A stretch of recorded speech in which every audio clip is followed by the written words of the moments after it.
There is damage happening inside the body of millions of adults right now that they cannot feel directly. It isn't being caused by something dramatic.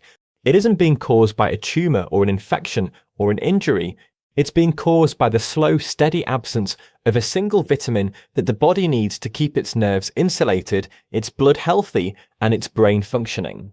That vitamin is B12, and the damage it causes when it runs low isn't theoretical, it's structural.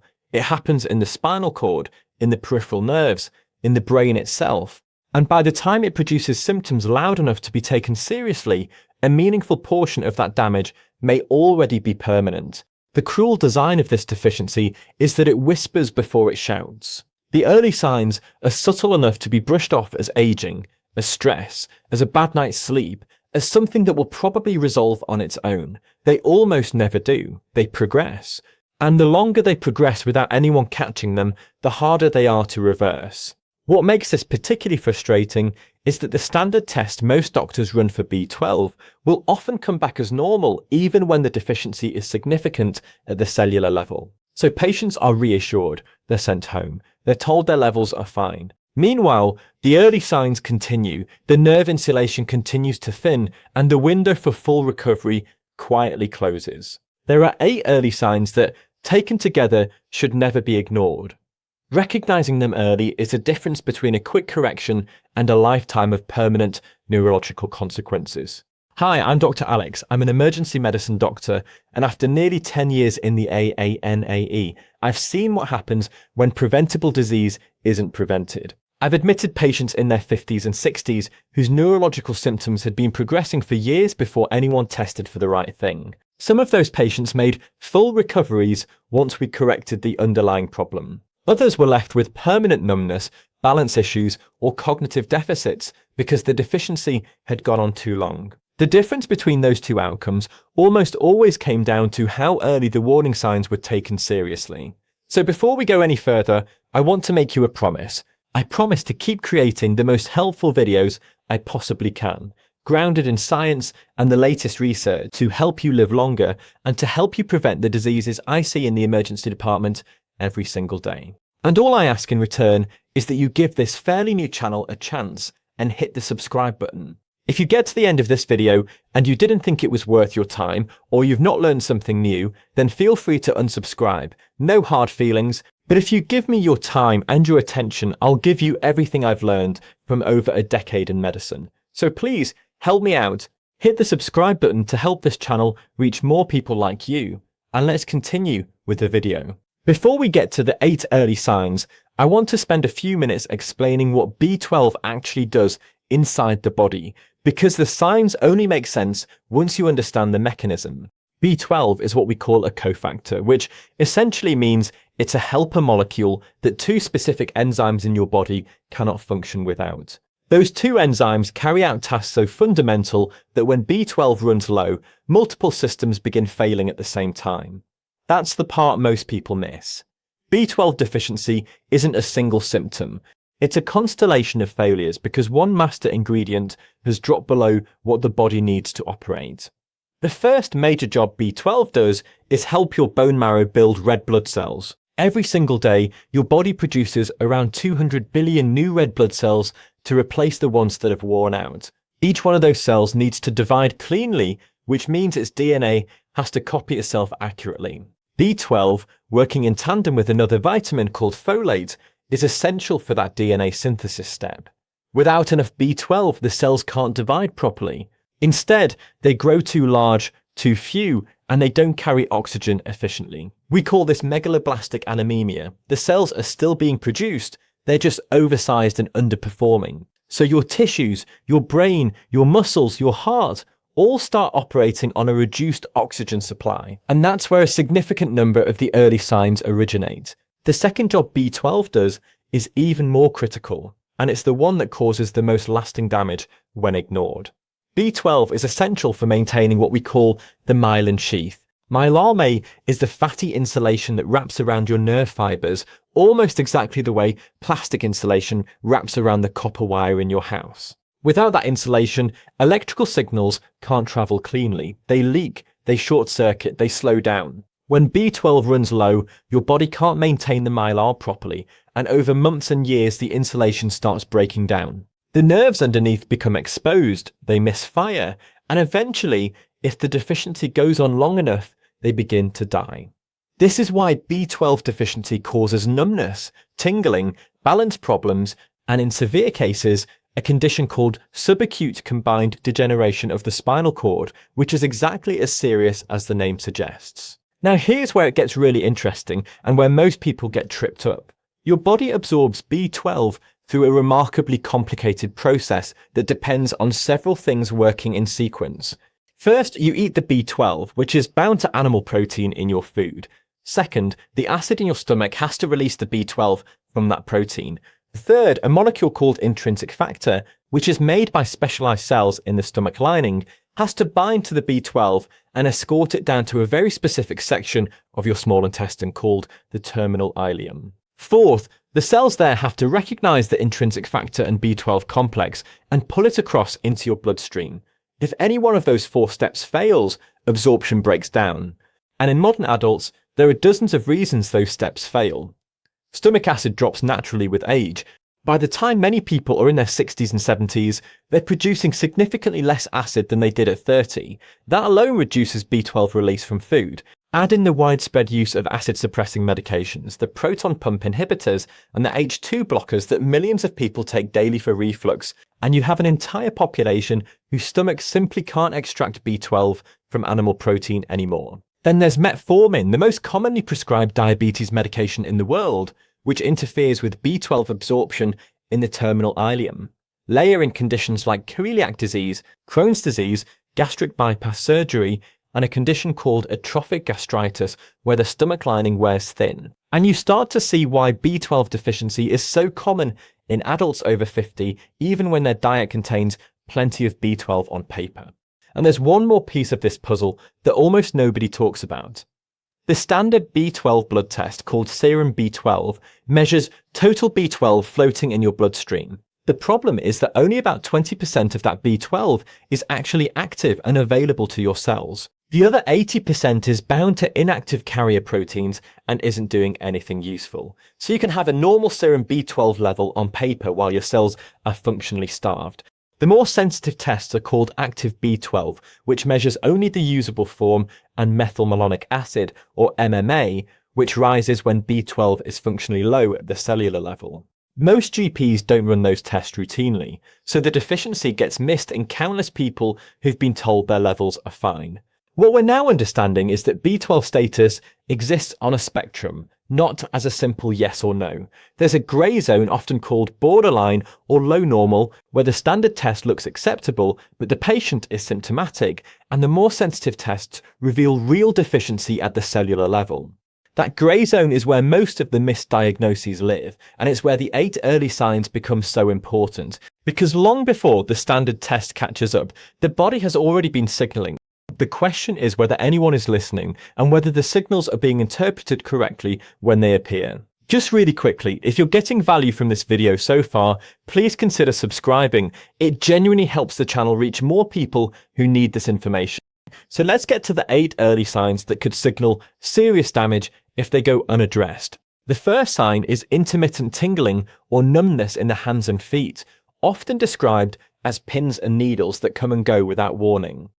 This is one of the very first signs of myelin breakdown in the peripheral nerves. People dismiss it as having slept on their arm, or as a circulation problem, or as something to do with their shoes. But when it happens regularly, when it wakes you up at night, when it lingers for hours, that's the nervous system telling you the insulation on your wires is wearing thin. It's not random, it's mechanical, it's measurable, and it's reversible if it's caught early. The second sign is a strange, unsteady feeling when you walk, particularly in dim light or with your eyes closed. The medical term for this is proprioceptive loss, which is your brain's awareness of where your limbs are in space. The nerves that carry that information run through the back of your spinal cord, and they're some of the first nerves to be damaged when B12 falls. Patients often tell me they feel like they're walking on cotton wool, or that they have to look at their feet to know where they're stepping. That's not just clumsiness. That's an early neurological signal, And in older adults, it dramatically increases the risk of falls long before anyone connects the dots. The third sign is a sore, smooth, or burning tongue. The medical name for this is glossitis. The cells lining your mouth and tongue divide rapidly, just like your bone marrow cells, so they need B12 to replicate properly. When B12 is low, those cells can't keep up, and the tongue can lose its normal texture and become inflamed, painful, or unusually red and shiny. People often blame it on toothpaste or on something they ate, but if your tongue feels burnt or sore for days at a time without an obvious cause, B12 belongs on the list of things to check. The fourth sign is unexplained fatigue that doesn't improve with rest. This is the one that gets dismissed more than any other because everyone is tired and everyone has a reason to be. But B12 deficiency fatigue has a specific quality to it. It's a deep, oxygen-starved tiredness that comes from your red blood cells failing to deliver oxygen properly. People describe feeling winded climbing stairs they used to take easily, or needing to sit down halfway through tasks they used to do without thinking about it. If your fatigue is consistently worse than your life justifies, that's worth a closer look. The fifth sign is mood changes that look like depression but don't respond to standard treatment.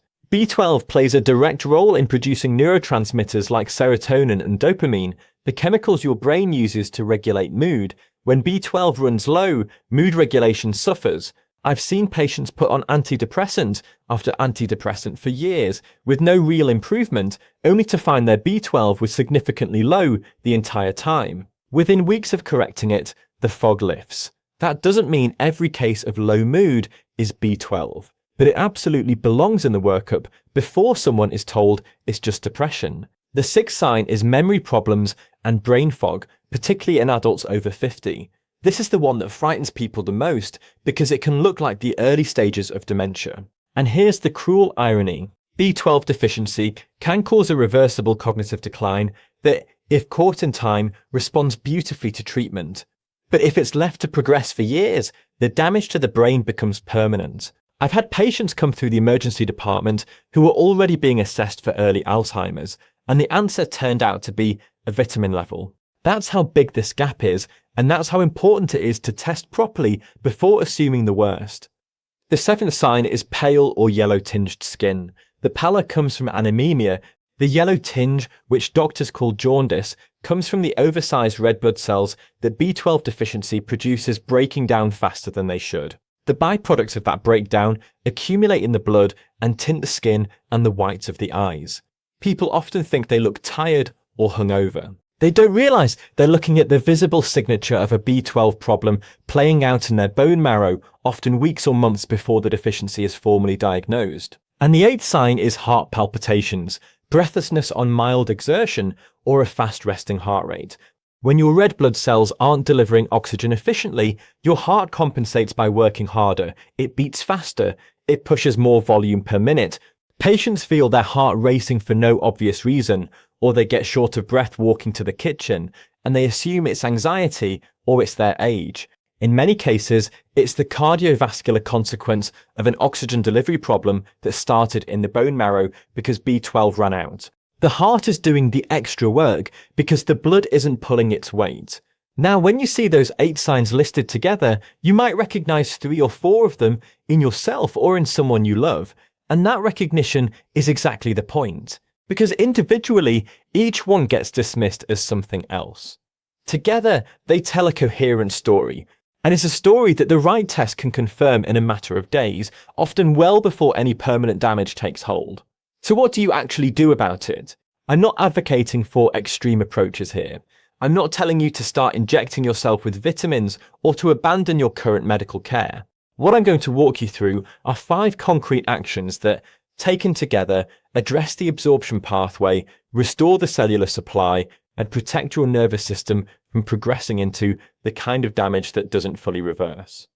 Each of these ties directly back to the mechanism we talked about earlier. The first action is to ask your doctor for the right test.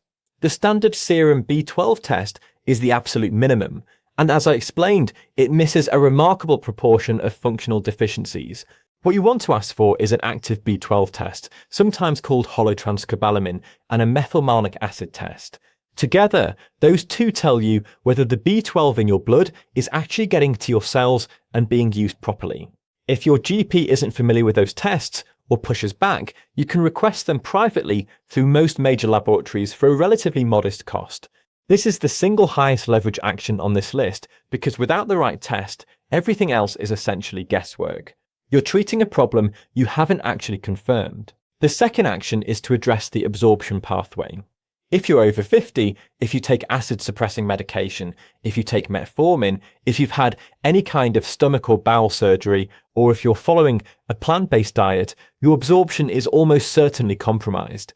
For most people, oral B12 supplementation in the form of methylcobalamin or hydroxycobalamin is the practical first step. The doses needed are typically higher than what's in a standard multivitamin, often in the range of 1,000 micrograms daily, because absorption is so inefficient at the gut level.